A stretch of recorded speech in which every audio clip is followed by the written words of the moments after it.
Ladies and gentlemen, this is Nate Crespo, your host for today and forever, and welcome back to another episode of the Lawyers in the Making podcast, where it is my job to focus on the unique journeys to the law and law school of professionals in the legal field and law students.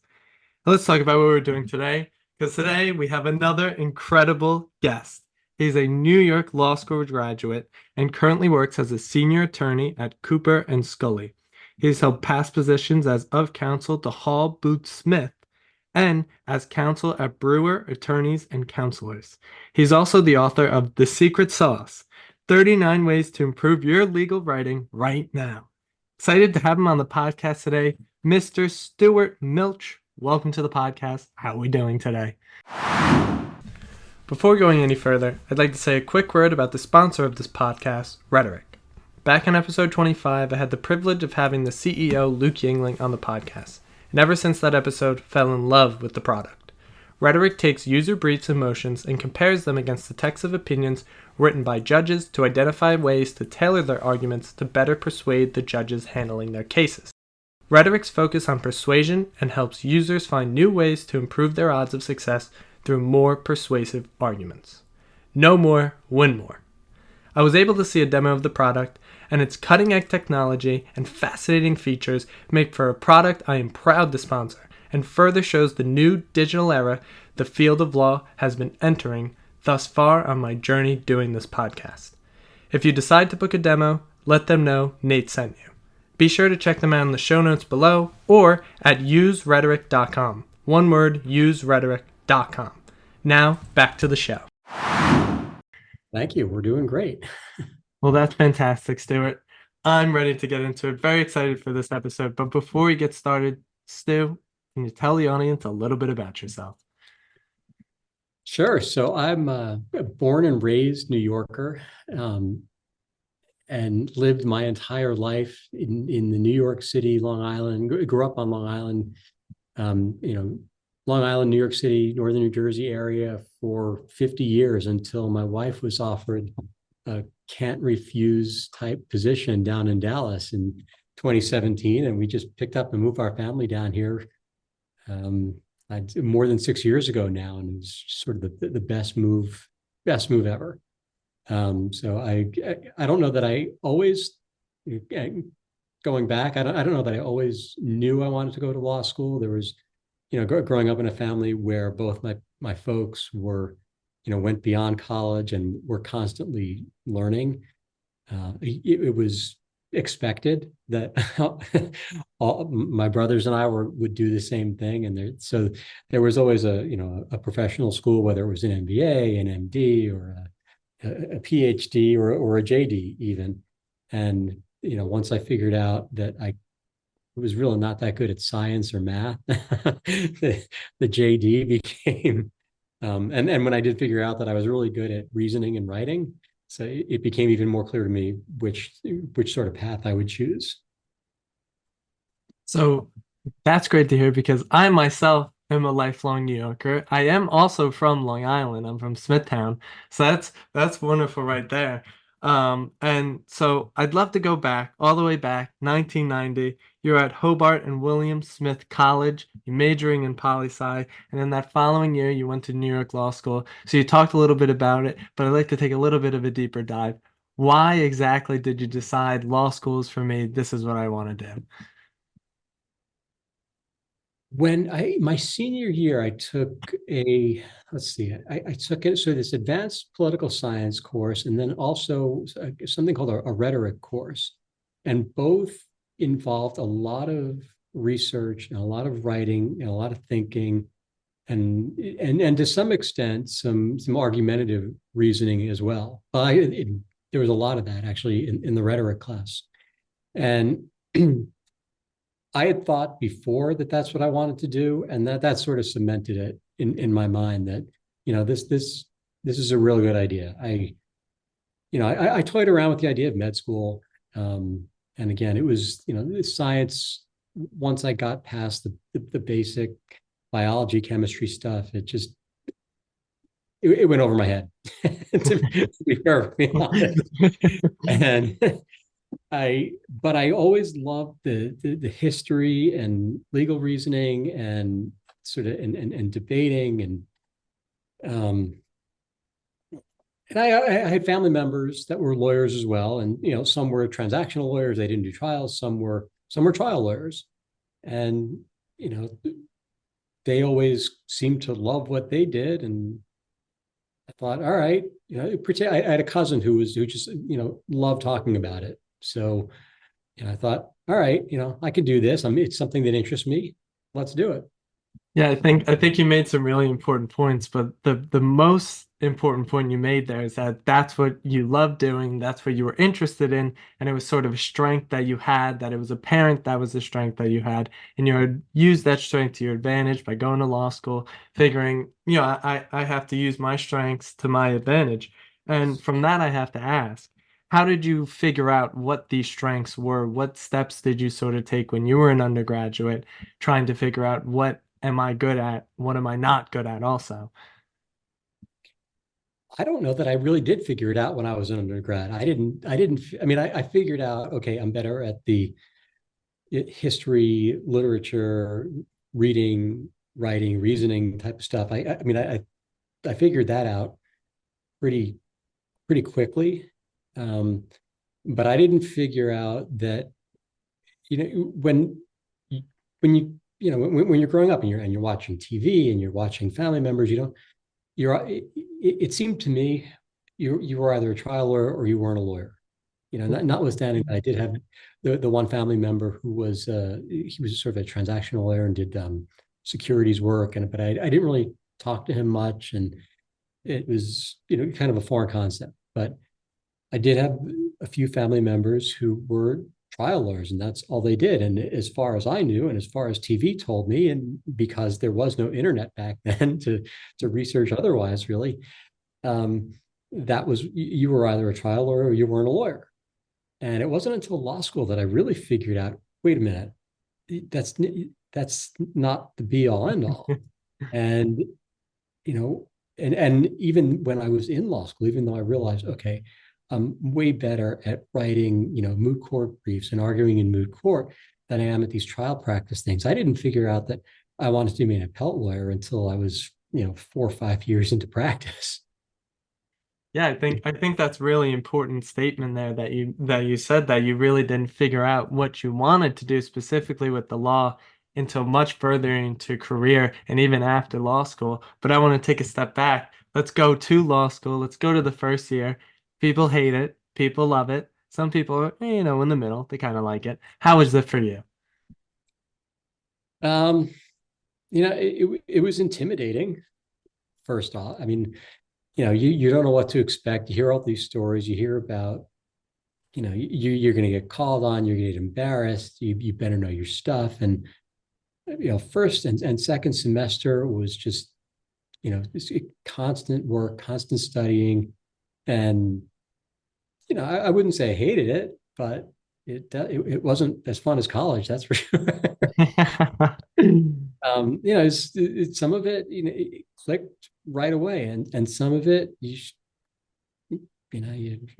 banging your head on the desk saying, I just don't get it. What do people want from this? So what were some ways or strategies, I would rather say, some strategies that you used throughout law school to make sure that you were successful and to make sure that even when you were banging your head on the desk and you're like, what is going on? How did you get to that point where you're like, okay, I get it now. No need to bang on the desk anymore. And I don't know if they're still, I'm sure they are still a thing, but study groups were invaluable. There was a really good group of, say, 4, 5, 6, 7, 8 of us that would constantly, go to the library, we'd sit down and we'd talk about, okay, this is what we either what we learned or what somebody was having trouble with, or, whether it's just, concepts, case law, whatever it was, talking it out. And then the closer we got to finals, the more we did that. And so that was one of the things that was just,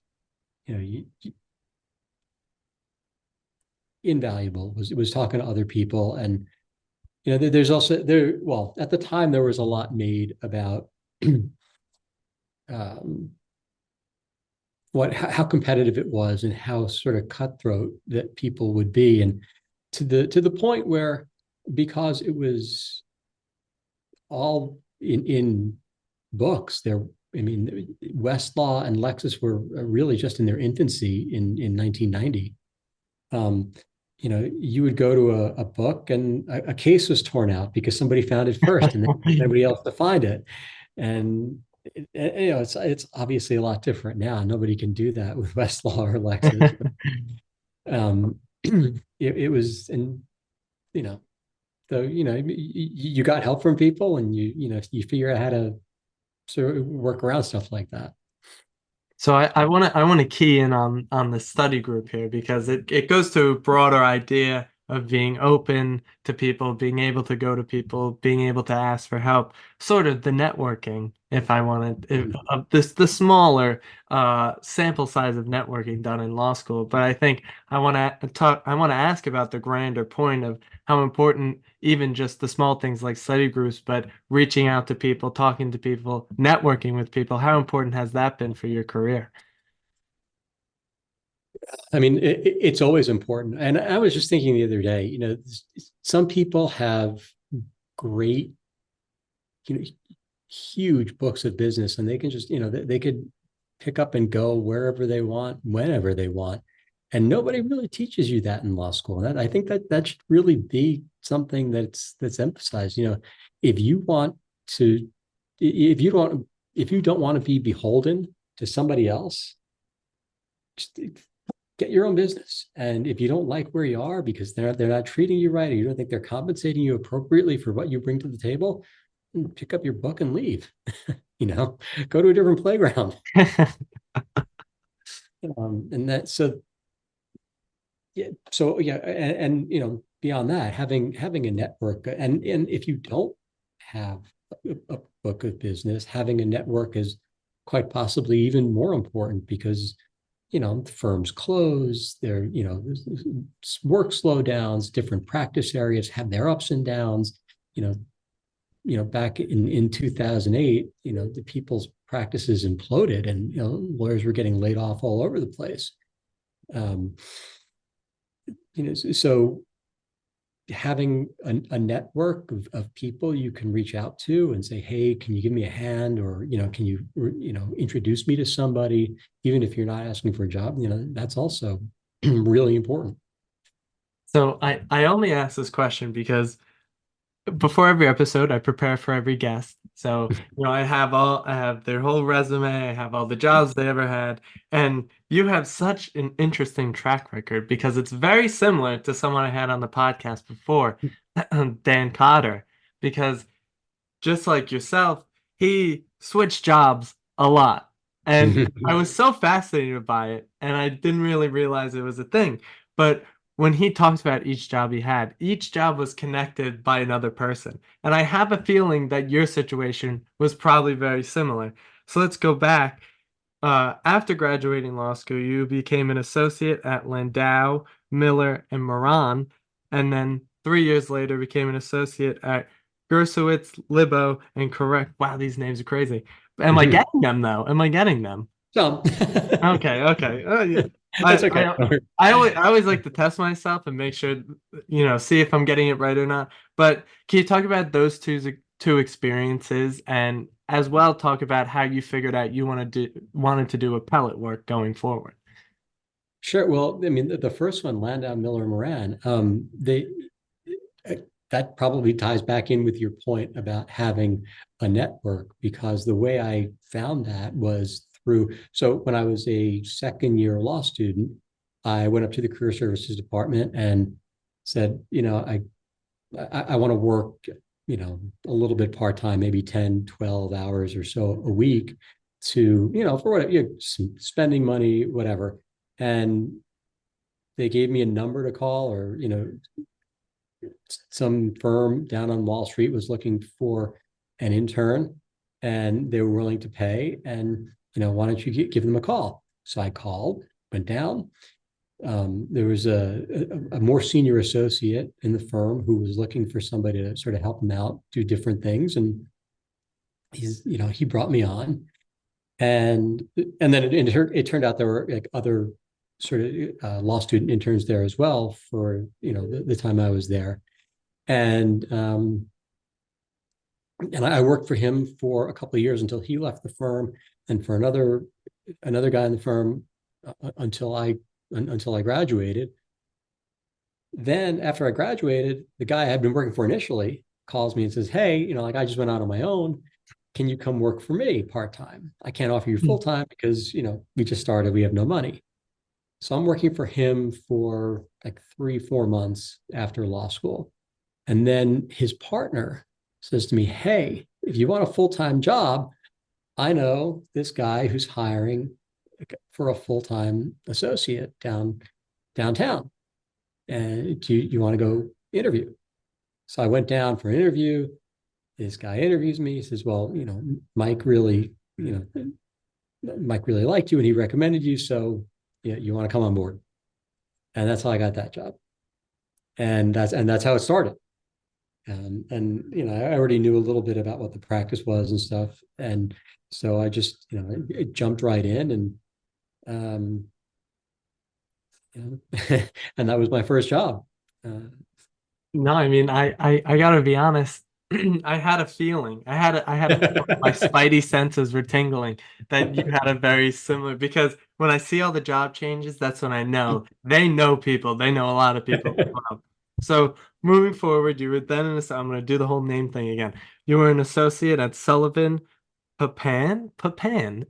Pain, yeah. Papain. Oh, Papain. Yeah, that makes much more sense. I was getting all French there for a second. I don't know why.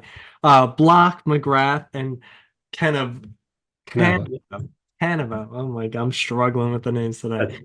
And then, so you were there for 5 years, and then you were the managing attorney at Chandel, Blitz, and Ashley. Much easier names.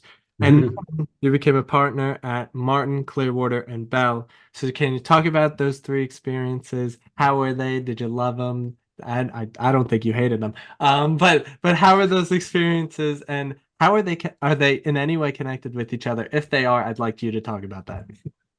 So they are to some extent, actually, except for the jump from Chandel Blitz to Martin Clearwater, but I'll explain that.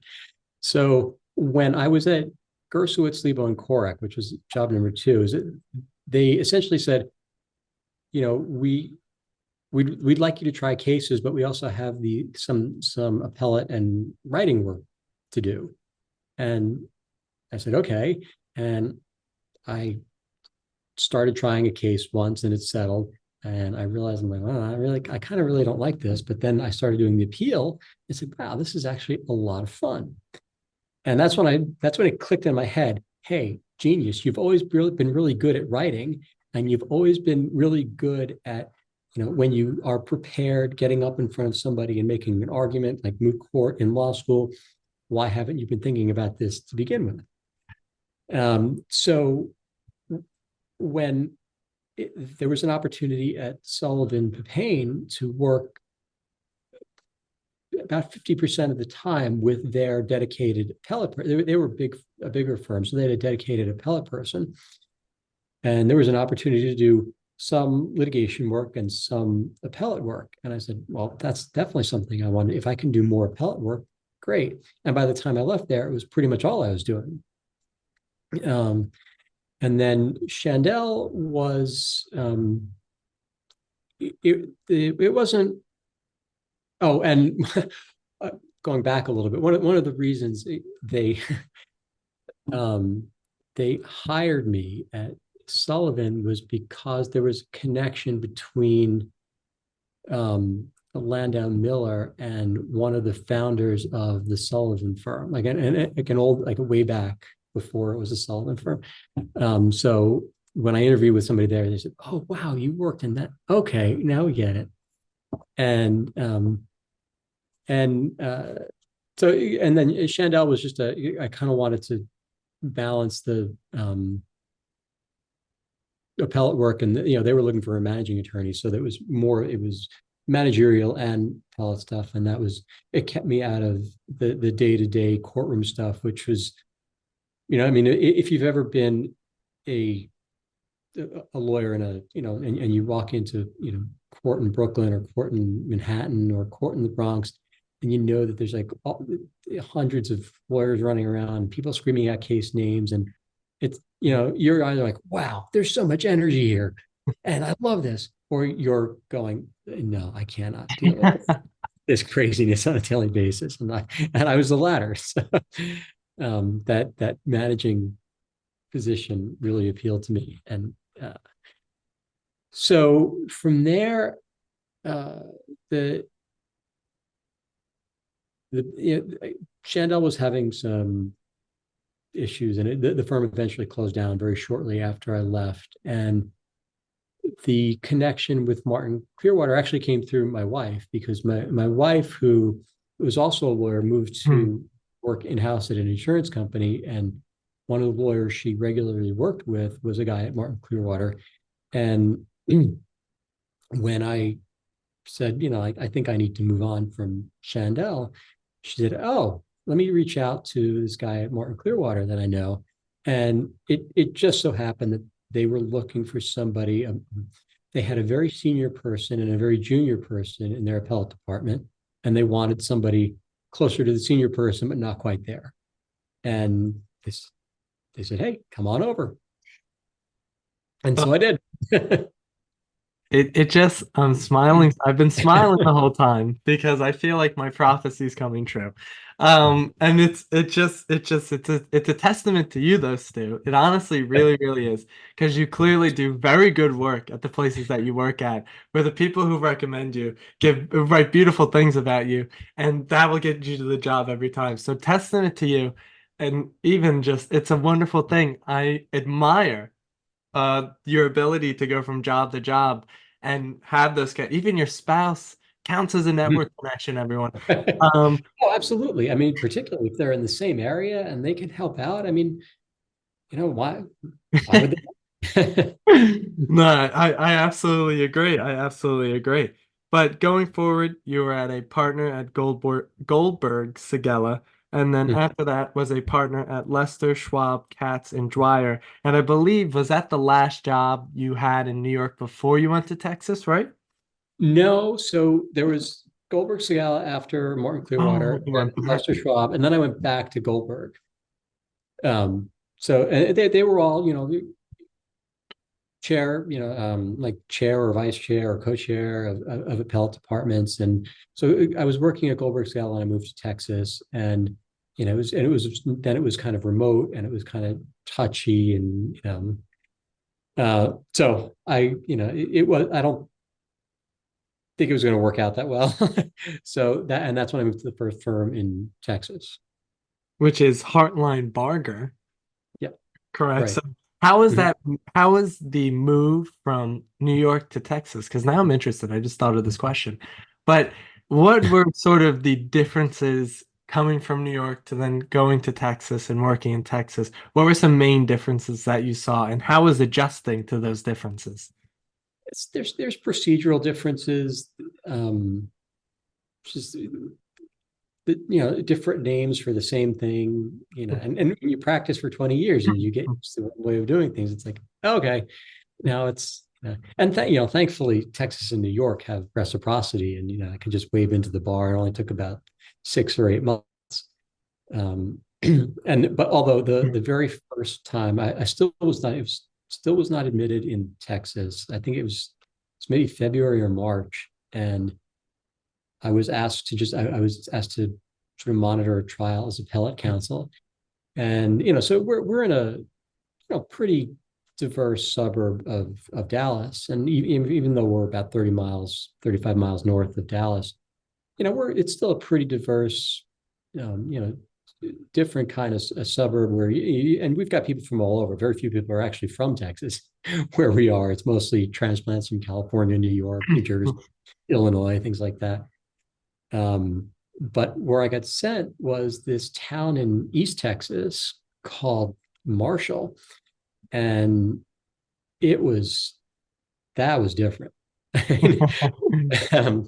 And in fact, so somebody made a motion for me to appear pro hoc vice, and it's just provisional admission, so I could work on the case, even though I'm not admitted because my admission was pending.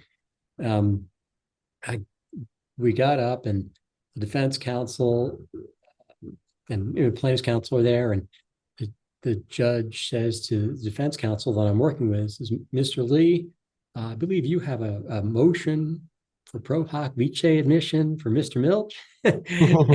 And he says, yes, Your Honor, I do. And he looks over at plaintiff's counsel, says, counsel, do you have any objections to this? And he looks straight at the judge, looks at me, and goes, he's from New York.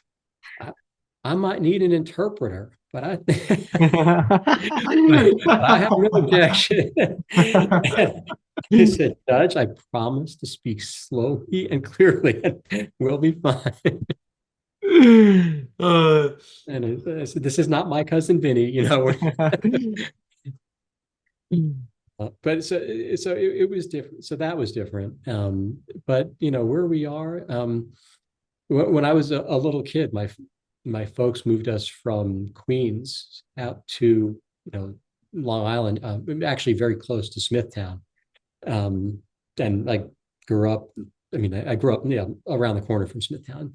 So when we moved out there in the early 70s, it was kind of like there was almost nothing out there. It was potato fields and new houses and not much else. And when we moved here, we moved to a town called Prosper, and it was the main road that we used to get to our neighborhood was still a dirt road. And another of the roads, even though it was paved, when you took it a few miles from our house, there were just longhorn grazing in the field. There was cotton fields and just like sunflower fields. There was almost nothing around. And to me, it was, okay, well, I mean, it's a little more, rural than I grew up with, but probably not too much. And it's all right. And now you would never recognize it because it's just gotten so overbuilt already, and they just keep building and building and building, to the point where this giant cotton field across from our development is now being turned into the fifth high school in the school district, where our daughter is going to end up going in a couple of years.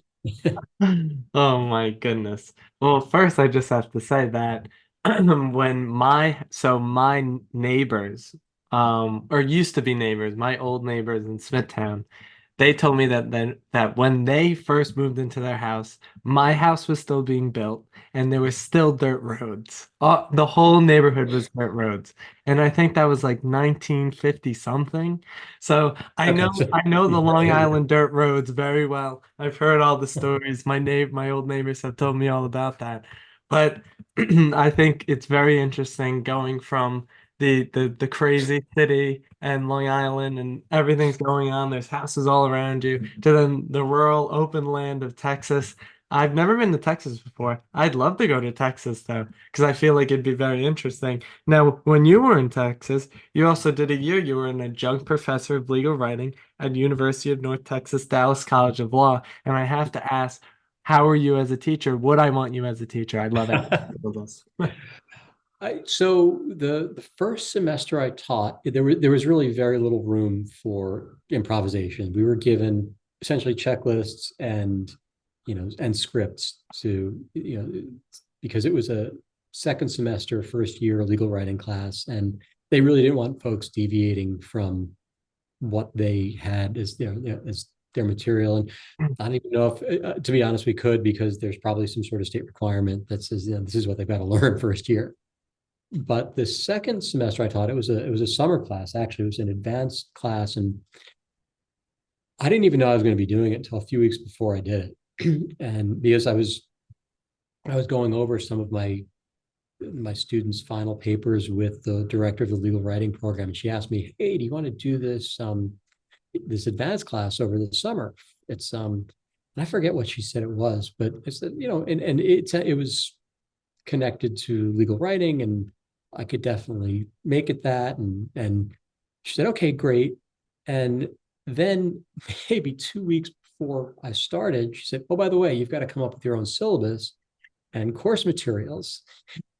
And I said, oh, and she said, no, no, no, don't worry. I'll give you the name of the guy who taught it last semester, and you can just sort of use what he did. And so I did that to an extent. And when I realized what he had done with it, he taught it from his perspective, from his practice area, and I couldn't do that at all because it was completely different.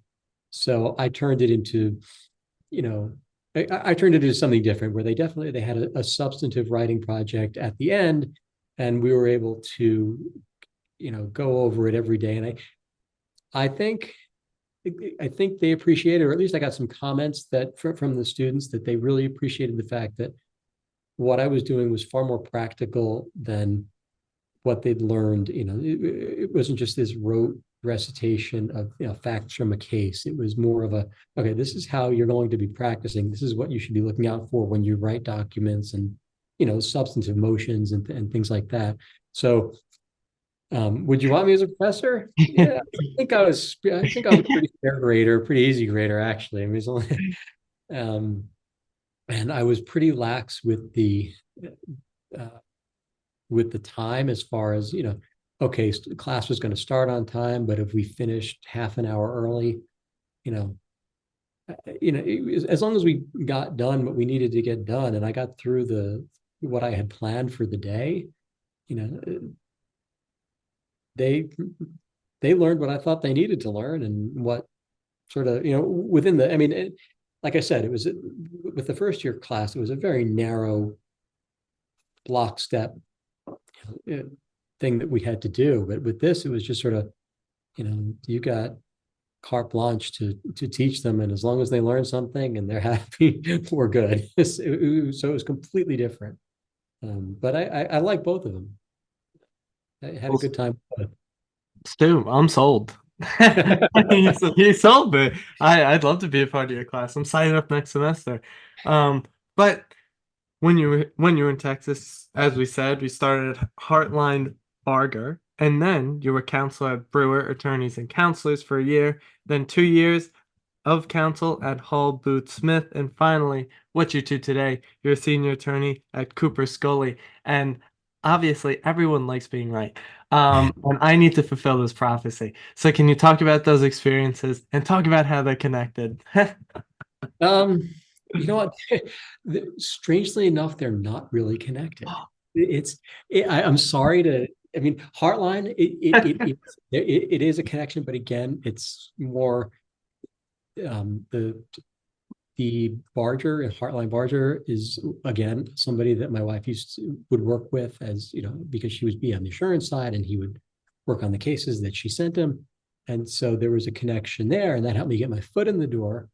But then, Brewer was just, I wanted something different, and it was like real high stakes, crazy litigation, and some not so popular, like you could look them up and you'll see that one of their biggest client is the NRA. And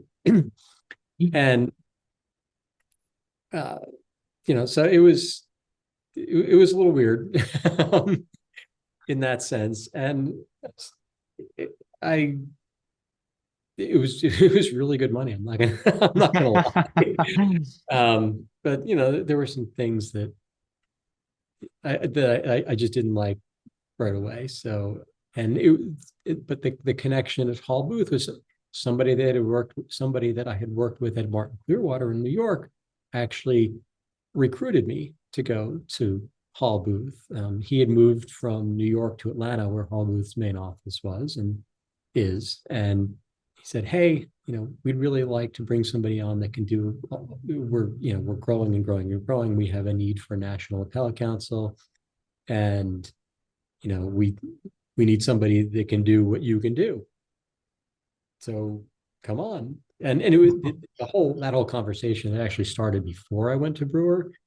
So it was, you could see it's kind of a weird, timeline there, but it was, had they not, waited so long to ask me to go over there, because I think the conversations with them started in April of whatever 2021.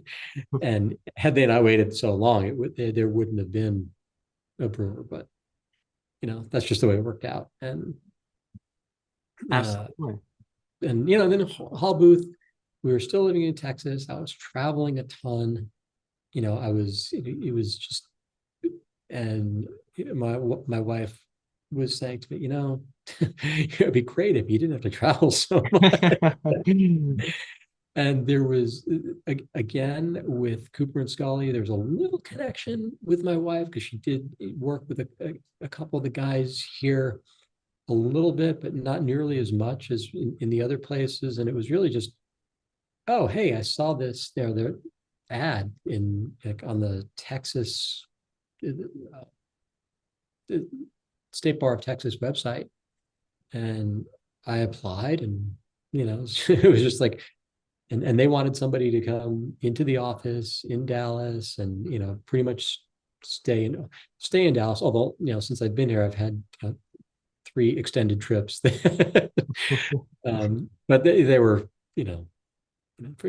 2 trials and one out in New Orleans for an argument in the Fifth Circuit that I was talking about earlier. But it hasn't been nearly what it was. So it's great. I mean, the folks here are amazing people, and so I couldn't have made a better decision. Well, say I'm like half right. I give myself a half right. I get a check. I get just a check, no check plus, just a check, but not a minus.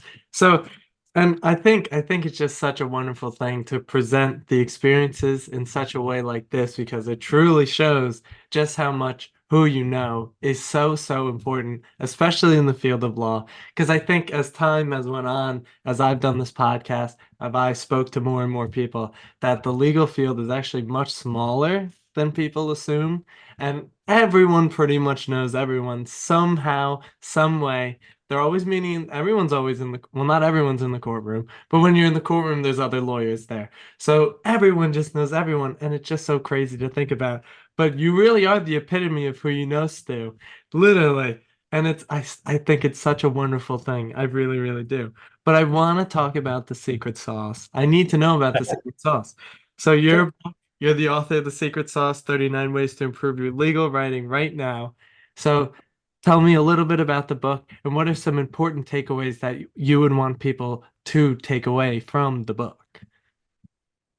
So the book got started as just, I just started writing down, little tips and tricks and pet peeves and things that I liked and didn't like. And, it took a long time. It wasn't that I started writing, because I had this great idea. I just felt like compiling just some stuff as a guide as I went along, and maybe it could help other folks, but I never really thought about turning it into a book. And until I started reading a guy named Ross Guberman. I don't know if you know that name. And he wrote a book called Point Made, How to Write Like America's Best Advocates. And he's got some others about judicial writing, and he's got this AI-inspired brief catch tool that's very similar to rhetoric, I guess. And when I read his book, it's absolutely my favorite book on legal writing, even above mine. But when I go through it and I realize, okay, this is a long, involved, and only true legal writing nerds like me are gonna really sit down and read it cover to cover and dog ear it and underline it and try and get figure out how you can write better. And I thought there was a place for something that was more of a bare bones, practical guide on how to do things a little better, how to take legalese out of your writing. And particularly because it had always been emphasized to me as an appellate lawyer that the briefs are the real important thing, that oral argument, as as much as you may do it, it hardly ever changes the equation. The judges almost always go into oral argument with their minds made up. And even though they might want to harass both sides equally, or come at one side harder or not. But usually their minds are made up. So it made sense to me that writing was far more important than honing argument skills, even though that's super important. I mean, you don't want to get up in the Fifth Circuit Court of Appeals or anywhere else for that matter and fall on your face and not be able to answer questions. But it seemed to me that writing was the most important part. And the more I read writing that aggravated me because people didn't get it, or or writing that looked bad because people didn't choose the right font, or use the right spacing, or would bold and underline and italicize for emphasis, or were inconsistent with how they would cite cases, like whether it's italicized or underlined, things like that. It seemed to me that, like I said, there was a place for a book where you could just get some real practical advice on how to do things, and that's why I did it. So why'd you call it The Secret Sauce? Well, that's kind of the first thing that came to mind when I thought, legal writing. I mean, to the extent people think legal writing is difficult, I don't think it has to be. Legal writing is definitely different from other kinds of writing. It's not like you can pick up my book and learn how to write a novel. Although there are some references to Stephen King's book in mine, just because he provides some real practical, great advice on how to write generally. So to the extent people are having trouble and they need some guidance, I thought, well, this is like the secret sauce. This is go read it, and you can implement these tips and tricks and strategies, in whatever you're writing right now. No, I mean, that's absolutely right. And for everyone listening, it will be in the show notes. So if you're interested, if you're a legal writing nerd, just like Stu, I'm a nerd as well. Maybe not legal writing nerd, but nerd in other places. It will be in the show notes below, so be sure to check that out. 39 ways to improve your legal writing. The secret sauce. What a wonderful thing. But we're down to our last 5 questions, Stu. First. Now, in my time doing this podcast, in my journey doing this podcast, I like using the word journey because I use it all the time too. But in my journey doing this podcast, I felt that the law is moving in a certain direction. It's a precipice of a new era. Everything's online now. Everything's digital. People do digital marketing. They use AI tools. They use AI products.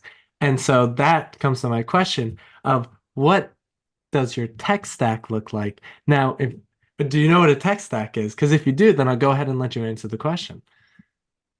I have no idea. I mean, yeah, no, I don't know what that phrase means. It's absolutely no worry, because it was a new word to me of like 2 weeks ago.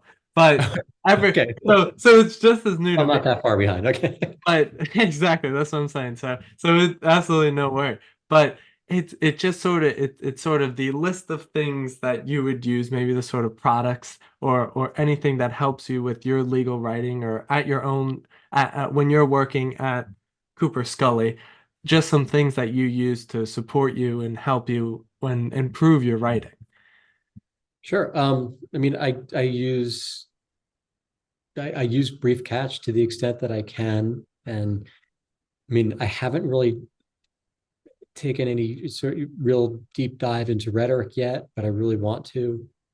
But really, what helps me and improve my writing is reading other people's writing, and reading good. So my tech stack could be, a good book, whether it's a Stephen King book, or a Ross Guberman book, or just some other nonfiction book. Like I've got in my, Hmm. well, are you video recording this as well, or just audio? No, it's just the audio. Okay, so like I'm in the middle of this, this book now, and it's probably more about, public speaking, but any good writing is good to read. And so, my text stack could be something as simple as a paperback, and or it could be something as complex as an AI tool, whether it's doing AI research but checking it on Westlaw, or using an AI program like Brief Catch, or was it Clear Brief is another one that's very similar, or Rhetoric. Um, the Westlaw obviously is, we don't have books anymore, so even if I wanted to be old school and drag my feet and use the books, I wouldn't even know where to find them at this point. I mean, still, I have to say, so when you brought out that book, I started smiling uncontrollably. And it was because I felt like you read your mind. Because the fourth question of the last five questions, the fourth question is your official book recommendations that you have for people. So, and I just like to say, I buy everything, all of my books that I've ever bought, I buy everything paperback. I need to because I like writing notes and I like annotating. And I've tried to like read on screens and stuff. I just can't do it. I get way too distracted. So I just bring the paperback. I usually leave my phone in a room. So I love the paperback. I need the book in my hands. I need to feel it. But what are your book recommendations? Doesn't have to be about the law. But if you do have legal recommendations as well, just some of your favorites, something you'd give as a gift to someone. So one of my two of my favorite fiction books ever were Stephen King's historical fiction about the Kennedy assassination, 11/21/63. It started off a little slow, but by the time you read the last word of the first chapter, your mind is blown, and you just and and it's a thick book. It's hundreds of pages, and I'm sure I finished it in less than a week because it was just so good. Papillon was like a favorite of mine. That was a good fiction book. Nonfiction, so far, I haven't really have just, maybe 30, 40 pages into the book I just showed you, Presence by Amy Cuddy. But books that sort of challenge me. So I read something called The Comfort Crisis, Yeah. and that was fast. And then the same author, and he'd kill me if he knew me, but he's a professor in Nevada somewhere. So but he wrote another book that I have sitting on a coffee table at home called Scarcity Brain. And I have to get into that. I haven't been able to pick it up yet. Something called Never Split the Difference. Again, the author's name is escaping me. I remember he did same guy did a master class on negotiation. I think he's a former FBI or CIA agent, talks about negotiation and how you should come at it. And he even talked about the best way to negotiate, say like an upgrade at a hotel, for instance. It was great stuff. But I'll jump from that to like picking up.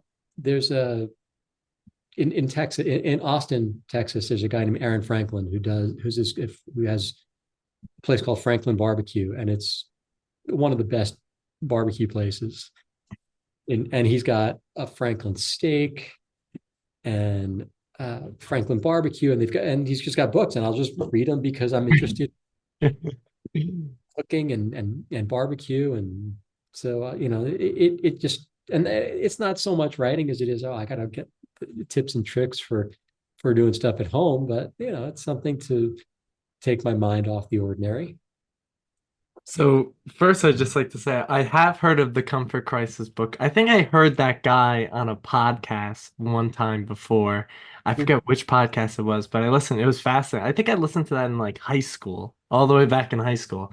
But scarcity brain as well. That's another thing that I tend to talk about on this podcast, and people come on and talk about. They talk about the growth mindset, the scarcity mindset, and I go on for ages about it. But it's just so important. How could I not? And then split the difference is great. And I love the Franklin barbecue. You're making me hungry right now. So that's I gotta eat after this. Um, so coming to the third to last question, what are the sorts of things that you consume, not food, consume on a daily basis, either that through social media, so Twitter, Instagram, LinkedIn, Reddit, Substack, YouTube. I'm trying to think of all of them. I usually forget one every single time. And then any people that you follow that you love looking at their work all the time, anything like that. What's crossing the transom of Stu's mind on a daily basis? Wow. So I don't know if this was part of the recording or if it was not, or we were just talking about it in the intro, but I listened to the Supreme Court and Circuit Court of Appeals oral arguments just so I can get ideas about what works and what doesn't. I mean, I have like a 30 something mile commute from my house down to my office. So, and I mean, I do it pretty early, so it doesn't take that long, but it's still a good half hour, 40 minutes of, listening time to podcasts, things like that. And whether it's a legal related podcast or something like School of Greatness, or that's a really good one, or Mel Robbins, she has some really interesting stuff on her podcast. Just and it's more, but self-help, not even, I don't even want to call it self-help, but just how to be a better human. In fact, that actually may be the title of one of the podcasts that I listen to. How you can get out of your own way, and just a guy named Peter Attia. He's a doctor who and I read his book cover to cover too. It Oh, was amazing. lifespan? Yep. Love. That made for a lot of real good conversations with my daughter, who's in PA school, and my mom, who was a nurse practitioner, and so yeah. And I follow him for exercise tips and his health tips, and because I mean, pretty much, I would say 5 mornings a week, I'm up early and I'm going to work. I do workouts outside at 5 a.m. And so, and I also end up consuming a lot of exercise related stuff and nutrition related stuff. Uh, you know, I sign up to do, Spartan races and like, and, half marathons and 10Ks, and just, keep, something that keeps me, my mind working and my body working. That is so wonderful to hear that you're doing half marathons and Spartan races. That is so inspirational. I gotta do a marathon or something now. You got me hyped up over here still.